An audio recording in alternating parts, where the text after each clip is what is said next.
뉴스야 시작합니다. 정치부 홍현주 기자 나와 있습니다. 첫 번째 물음표 볼까요?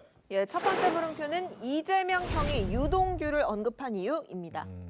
이재명 후보의 형이 고 이재선 씨인데 이분이 지금 대장동 의혹의 핵심 인물이죠. 유동규 전 본부장을 언급한 적이 있다는 거죠. 네, 그렇습니다. 이재선 씨는 지난 2012년 6월 이재명 후보의 부인인 김혜경 씨와 통화하면서 이 유동규 전 본부장의 이름을 말했습니다. 들어보시죠. 한양대 음대 나와서 건축사무소 하다가 분당에서 세계에 있는 리모델링 하다가 왔고 이재명 옆에 이런 사람만 있어요? 협박하고 근데 문자 보니까 좀 사랑합시다. 한양대 음대를 나와서 리모델링을 하다 왔다. 네. 그러니까 유동규 씨와 이력이 일치하긴 하네요. 네, 그렇습니다. 저 통화가 이뤄진 2012년 6월은요. 이 유 씨가 성남시설관리공단 기획본부장으로 일하면서 이 대장동 일대 민관 합동 개발 방식을 밀어붙일 때였습니다. 이재선 씨는 이 통화 한 달 뒤에는 성남시 홈페이지에 글을 올려서 유동규 본부장으로부터 명예훼손으로 고소한다는 협박 전화를 받았다. 전화를 받기 싫다고 끊었는데도 5차례나 계속 더했다 이렇게 전하기도 했습니다. 이 씨 부인 박인복 씨도 남편이 유동규 이야기를 하던 게 기억이 난다고 했습니다.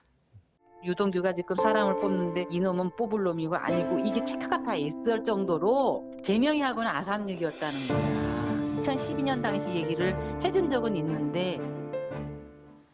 홍 기자, 그런데요. 이재명 후보의 부인이 안다고 했잖아요. 예. 그러면은 이재명 후보와 이동규 씨의 관계를 뭐라고 봐야 맞을까요? 네, 저희가 통화한 성남도시개발공사 관계자는요. 유 전 본부장 부인과 이재명 지사 부인이 같은 교회 집사였다고 했습니다. 또 유 본부장이 직원들 앞에서 이를 여러 차례 말해서 공사에서는 굉장히 유명한 말이었고도 전했습니다. 이긴 성남시 의원은 측근이 아니라고 하더니 유동규 전 본부장이 이재명 후보 가족과 절친한 사이인 정황이 드러난 것이라고 꼬집었습니다. 연구 산하 기관에 무슨 중간 간부가 다 측근이면 측근 미어 터지겠죠. 개인적 신분 같은 거를 엮으려고 하지 마세요. 그러니까 저희가 소개해드린 저 통화 내용은 2012년, 한 얼추 10년 전의 내용인데 홍 기자, 최근의 인연도 확인된 게 있습니까? 네, 2019년 10월입니다. 이재명 후보가 트위터에 유동규 씨를 칭찬하는 기사를 공유했습니다. 유동규 당시 경기관광사장이 중국의 금한령을 뚫었다는 내용인데요. 이 기사 도입부에는 유 사장은 이재명 경기지사의 복심이자 측근이다라는 내용이 있습니다. 같은 당 도의원들의 이 측근 인사, 보복 인사, 낙하산 인사라는 집단 반발에도 유 씨를 경기관광공사 사장에 임명한 건 역시 이재명 후보였습니다. 네. 첫 번째 물음표 정리해보죠. 예, 첫 번째 물음표 이재명 형이 유동규를 언급한 이유의 느낌표는 측근이 아닌 한 몸으로 네. 하겠습니다. 네. 이재명 후보가 유 씨는 본인 측근이 아니라고 하자 국민의힘 하태경 후보가 이 정도면 측근이 아니라 한 몸이다라고 반박을 했습니다. 이 후보는 대장동 의혹에 유동규 씨가 연관돼 있으면 정치적 책임을 지겠다고 했죠. 어느 범위까지 책임을 질 건지 궁금하지 않을 수가 없습니다. 또 정치적 책임만 지게 될지 법적으로 문제가 없을지 검찰 수사를 지켜봐야 할 듯합니다. 네. 두 번째 물음표는 뭡니까?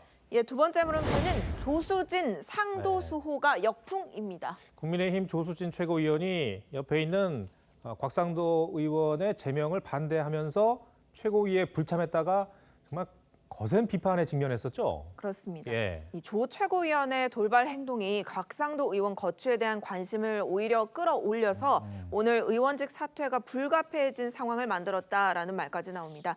이준석 대표는 곽 의원한테도 도움이 안 된 일을 무슨 의도로 왜 일으켰는지 모르겠다고 했고요. 조 최고위원은 결국 사과글을 올렸습니다. 그런데 당 지도부에서 곽 의원 제명 얘기가 나오기도 전이었는데 왜 조수진 최고위원이 먼저 반대한다고 한 겁니까? 네, 국민의힘의 한 초선 의원은요, 이 조수진 의원이 가장 잘 따르는 재선 의원이 곽상도 의원이라고 생각한다라고 전했습니다. 이 두 사람의 인연은 법조 출입 기자와 검사 시절부터 이어져 온 것으로 알려져 있습니다.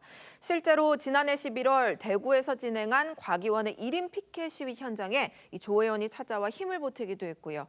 올해 4월 공처 항의 복문, 5월 전주지검 고발인 조사에도 함께하는 등 이 두 의원은 상임위가 다른데도 대여 공세를 위해 여러 차례 뜻을 같이 해온 바 있습니다.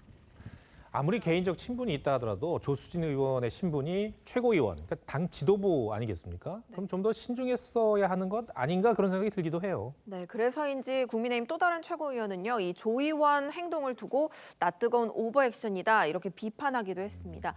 사실 당시 상황으로 돌아가 보면요, 조 의원이 보낸 메시지에는 이준석 대표가 추진한 긴급 최고위 안건은 곽상도 의원 제명 하나였음이 여러 군데서 확인이 됐다라는 내용이 있습니다. 하지만 실제 팩트체크를 해보면 당시 최고위 김기현 원내대표의 요구로 대장동 게이트 대응 문제를 포괄적으로 논의하는 자리였습니다.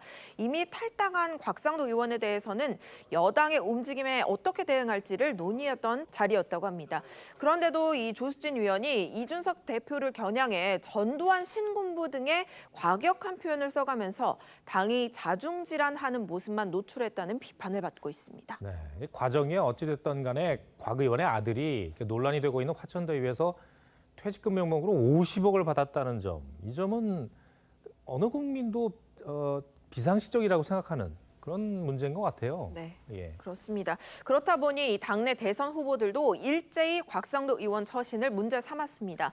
조 의원의 이런 행동이 특권을 지키려는 패거리 문화로 비춰지지 않을까 우려됩니다. 네. 두 번째 물음표도 정리해 주시죠. 예, 두 번째 물음표 조수진 상도수 호가 역풍의 느낌표는 조수진표 내로남불로 하겠습니다. 네. 대선을 불과 5개월 앞둔 시점에 곽상도 아들 50억 보도는 국민의힘이 여전히 부패고리에 걸려있는 정당이다라는 이미지를 주면서 대여 공세 명분까지 약해지게 했습니다. 지도부가 곽 의원을 단죄해서 그 고리를 끊어버리려고 노력하는 시점에 조 최고위원의 메시지가 찬물을 끼얹은 셈이 됐는데요. 그래서인지 원희룡 후보는 이번 논란에 대해서 조수진표 내로남불이라고 정의를 했습니다. 네. 홍현주 기자 오늘 설명 잘 들었습니다.